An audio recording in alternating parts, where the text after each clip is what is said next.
And welcome to This Is Now. First at noon for the second straight day, it is a first alert weather day. Officials declared a red flag warning for parts of the state as the threat of possible wildfires increases.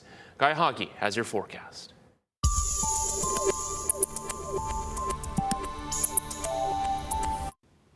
How's it on this Aloha Friday? It is a first alert weather day. We have critical fire conditions with red flag warning posted for many leeward and interior spots. Wind gusts could be upwards of 50 miles an hour.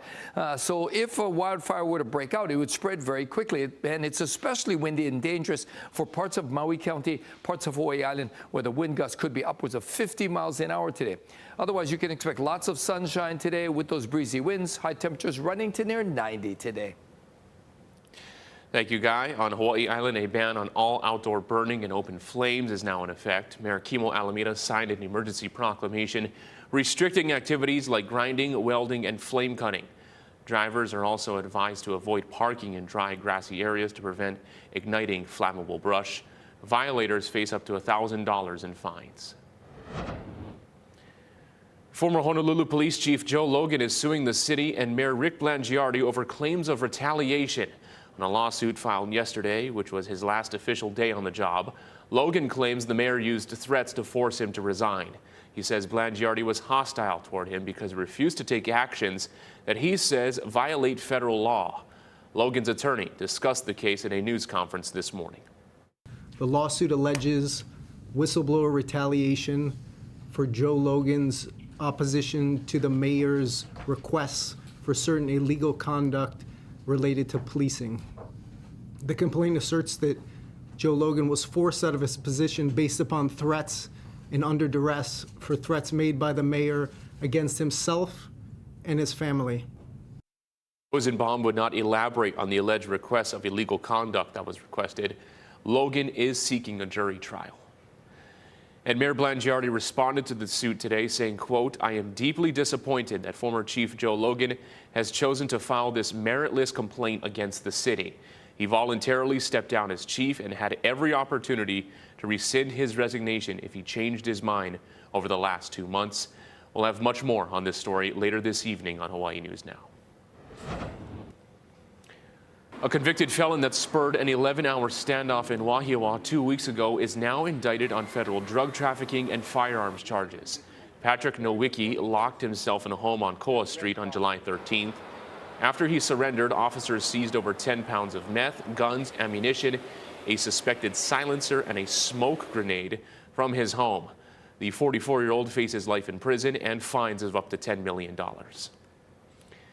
A 74-year-old woman is recovering after she was allegedly assaulted. The suspect, a 14-year-old girl, happened yesterday morning at about 10:45 in the Liliha area.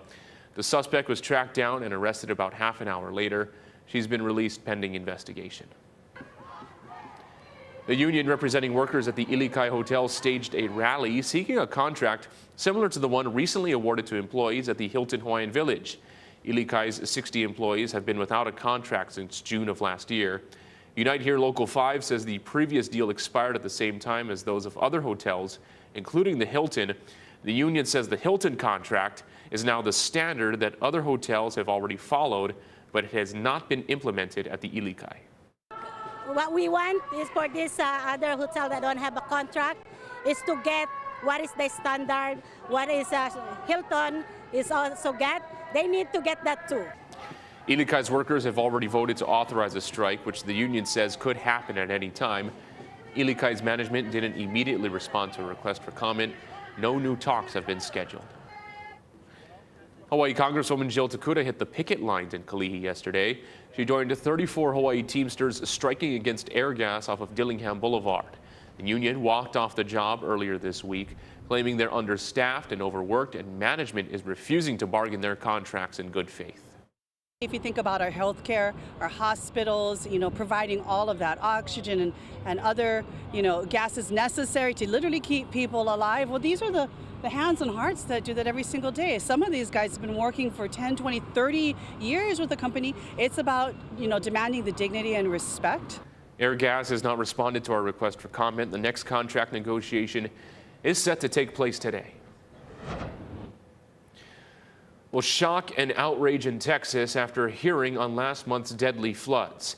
Now, county officials admit they were unavailable as the waters began to rise. Survivors and victims' families didn't like what they heard. Janet Shamlian was at the hearing. Nobody came for us. Nobody. In a room packed with heartache. My daughter was not identified until Thursday the 10th. And the only thing that identified her at all was her charm bracelet. Kerrville and Kerr County officials defended their response to the deadly flooding on July 4th. We have nothing to hide, and we ask for patience as we work through this process responsibly and thoroughly. Emergency Coordinator William Thomas, who previously refused to answer questions in public, said he had taken the day off and was home sick and asleep, awakened at 5:30 a.m., hours after the Guadalupe River became a torrent of tragedy. There was no visible flooding on my drive into the office, but it quickly became clear that the situation was escalating. Meanwhile, County Judge Rob Kelly said he was at a lake house in another county, and Sheriff Larry Letha said he was sleeping as the storm raged and lives were lost. Lawmakers shocked. The three guys in Kerr County who were responsible for sounding the alarm were effectively unavailable. Am I hearing that right? Kerrville resident Vanessa Garza. When you heard local officials today say they were either sleeping, sick, out of pocket, at a lake house, you thought what? I thought, what the heck is going on? Why the heck were they not there?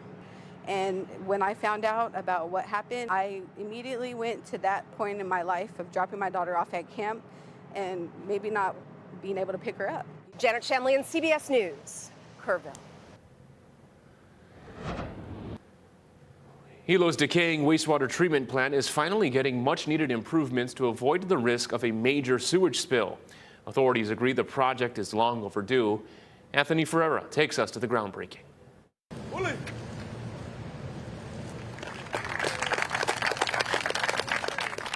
O'o sticks Huli the dirt during a blessing and groundbreaking at the Hilo Wastewater Treatment Facility. This marks the start of a 5-year project to complete long-awaited upgrades and critical repairs. I never thought I would be blessing one wastewater treatment facility, but it is what it is, and we are so far behind, right? The 30-year-old facility is showing its age, corroding and crumbling pipes, decaying structures, and outdated equipment, all a potential hazard that could lead to a devastating sewage spill. Mayor Kimo Alameda signed an emergency proclamation back in February to help protect the public ahead of this $337 million makeover. You know, we cannot really change the past, but we can improve the future by making sure that this wastewater treatment facility is done right, it's done on time. It will be a costly lesson for our county. This plant must come into compliance, and the community deserves a wastewater system they can count on. The facility is key to Hilo, treating an average of 3 million gallons of wastewater every day. You know, we gotta use bathroom.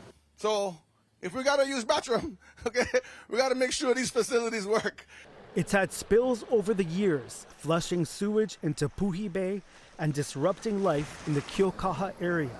And many who live there still won't benefit from the upgrades. Most of our community is still on cesspool or septic tanks.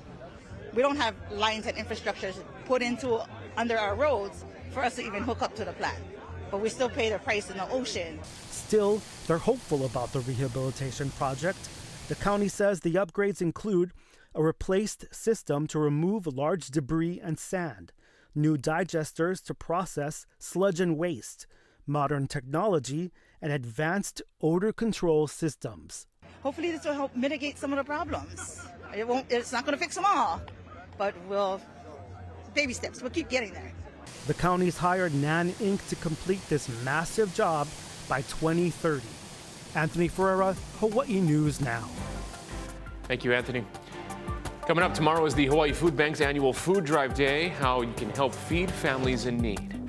Plus, with e-bike related incidents on the rise, a message of vigilance with school about to be back in session.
Welcome back. Tomorrow is the Hawaii Food Bank's largest annual food and fundraising drive. Billy V has more on the efforts and how you can help. Thank you very much. We are here at the Hawaii Food Bank headquarters, and of course it's been busy all morning long, trucks in and out, the forklifts going back and forth. But coming up tomorrow is even going to be busier. Hawaii Food Bank Food Drive Day. And there's 6 locations on Oahu. There's many locations across the state of Hawaii. If you want that list, go to our website at hawaiinewsnow.com. We're talking with Danny Schleich, who's Director of Communications Marketing for the Hawaii Food Bank. Hey, let's talk real quickly here. We haven't had a chance to talk about this. Give me the state of the Hawaii Food Bank right now. Yeah, so we're currently serving roughly 170,000 people each month, and so what that looks like, it's a variety of folks. It's, you know, families working multiple jobs. It's you know, single parents, a lot of college students, a lot of different folks, and then roughly, you know, 1 out of every 3 keiki still across our state is struggling with food insecurity.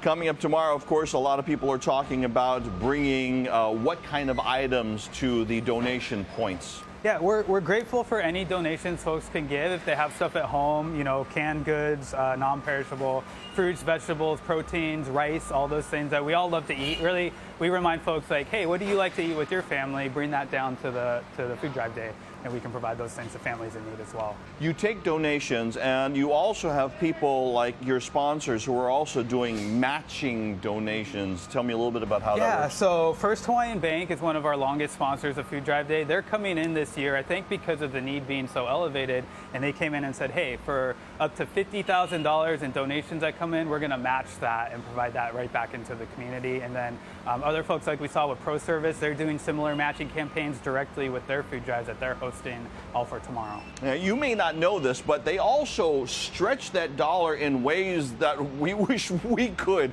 as consumers. So talk about that. Yeah, so the food bank, we work with a variety of partners that's on the food sourcing side too. So we work with local farmers, retailers, manufacturers, and because of all those relationships, we can actually purchase food at about 1/5 on average the cost of retail. And so, you know, for about every dollar you provide, we can get food for more than 2 meals, and then plus that match now, every dollar provides about food for 4 meals. Okay, so bring your donations. That's coming up tomorrow. The hours, you can find out more information on the website, but you can bring your donations, you can bring monetary donations, but your donations of food as well, right? Yeah, whatever you can, we're very grateful. Danny, thank you for all the work that you so folks much. do. If you want more information, go to their website or go to our website at hawaiinewsnow.com. Mahalo nui, Billy. Join Team H&N on Saturday as we volunteer for the Hawaii Food Bank's annual Food Drive Day. We'll be at several collection sites across Oahu from 8 a.m. to 2 p.m. There are also sites on Kauai, Maui, and the Big Island. Look for more information at hawaiifoodbank.org. Some families on Oahu and Maui have a new way to share and find rides to school. The Department of Education is partnering with the carpooling platform Go Kid as part of a pilot program for the upcoming school year, which begins next week. Families with children attending schools in the Mililani and Kekalike areas already received invitations to sign up. The app and online platform allows families to connect with others who live nearby and coordinate carpools. And with public schools starting Monday, the city is asking drivers to watch out for keiki on the roads. They say more kids are riding e-bikes to school, even though it is illegal for anyone under 15 to operate one. In the past 18 months, Honolulu EMS reported 86 incidents involving injured teen e-bike riders. Of those, 52 involved kids 14 years old or younger. So parents, this message I'm pleading directly to you. E-bikes not toys. They're a moving vehicle that require careful handling. One mistake could be life-changing or worse, fatal. People, parents, you guys need to be accountable for your child's actions and what they do. So, yeah, by all means, safety first. State law also requires anyone 17 years and under to wear a properly fitted helmet when on an e-bike. We'll give you a look right now from our tower cam on this Aloha Friday. Guy Huggy has your full forecast in 2 minutes.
how's it on this Aloha Friday? We have declared today a first alert weather day because of this red flag warning on for most of the state's leeward areas, as well as some interior spots on Hawaii Island.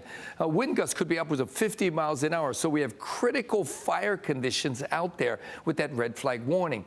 We've got some winds going to be pretty gusty, especially for the east end of the state. Rain-wise, rain would be the ultimate remedy, but there's just not much out there for the next several days, save for a few showers this morning for a handful of windward spots. Already, I know it's early, but already the winds are picking up speed. The one exception will be, of course, the Kona side. The winds will be light there, but other parts of the Hawaii Island will be very windy, especially up in Kohala and down towards South Point. That's why the wind advisory is posted for the east end of the state. These areas could get winds upwards of 50 miles an hour that could lead to spotty power outages.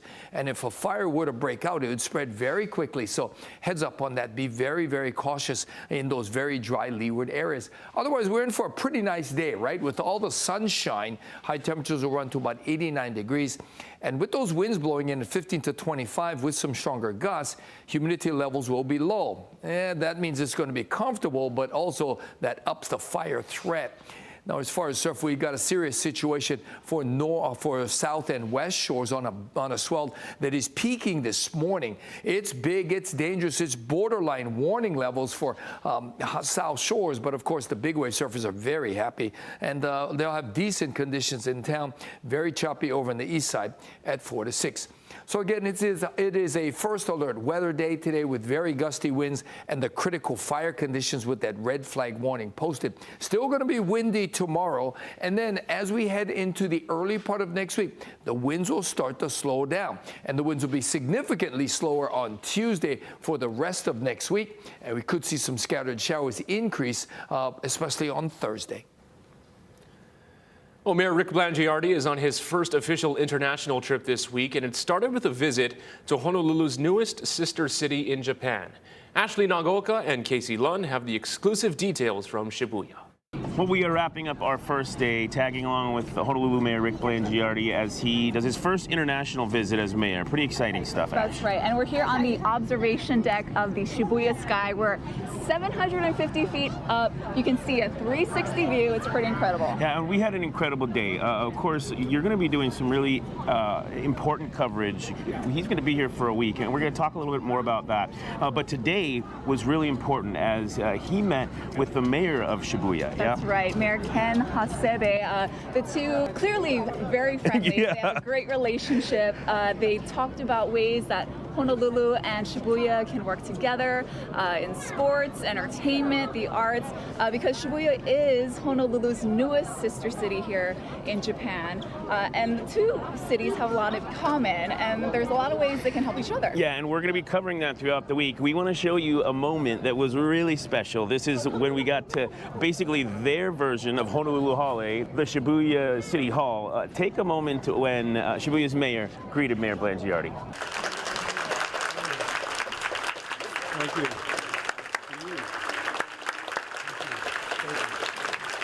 Thank you.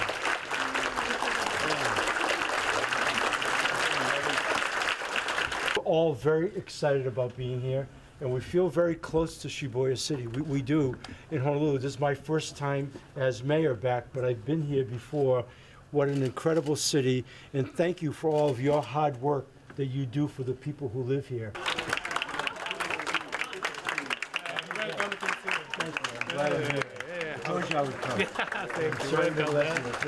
Yeah, super special moment. And there was way more stuff that happened today that we're kind of holding because we want to kind of really tell the real big picture here. And a big reason that we're here is relatively somber, but important. That's right. So after the Shibuya visit, we're going to be going to Hiroshima, where they are marking the 80th anniversary of the bombing there. It's going to be a very somber ceremony. He's going to lay a wreath, pay his respects. It's going to be a very emotional day for sure. And we're going to visit with some of the A-bomb survivors, some students who have been participating in cultural exchanges with Honolulu. It's going to be really special. Yeah, and we're grateful to tag along and really grateful to share it with everybody back home because this is a really important visit. Again, Mayor Blangiardi's first international visit as mayor. So we're going to bring you that throughout the week. And of course, Ash is going to have some really special coverage coming up later on Hawaii News Now. For now, from Shibuya, I'm Casey Lunn. Aloha, Ashley Nagaoka. Check out the view. Thank you very much. Well, still to come as Chief of War makes its worldwide debut. Jason Momoa already gearing up for his next big role. A look at the summer makeover.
face gods and men to build a kingdom.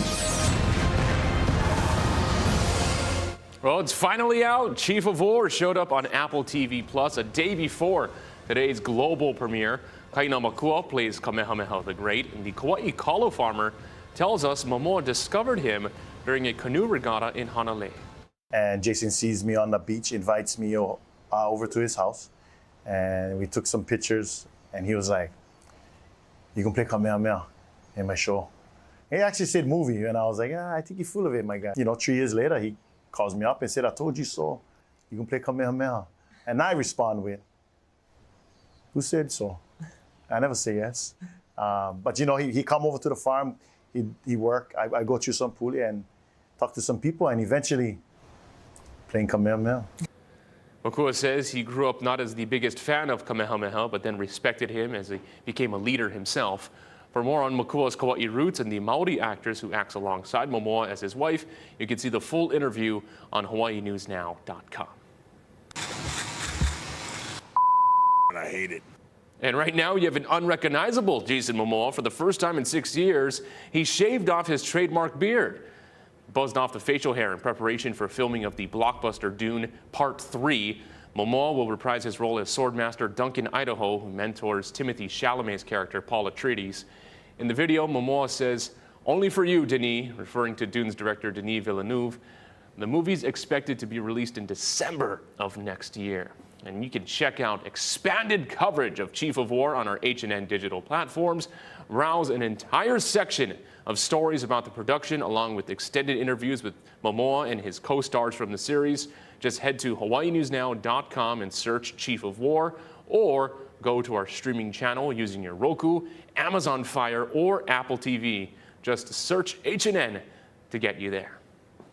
And we'll give you a look from our tower cam on this Aloha Friday. The weekend is upon us. Have a great one. See you again at First at 4.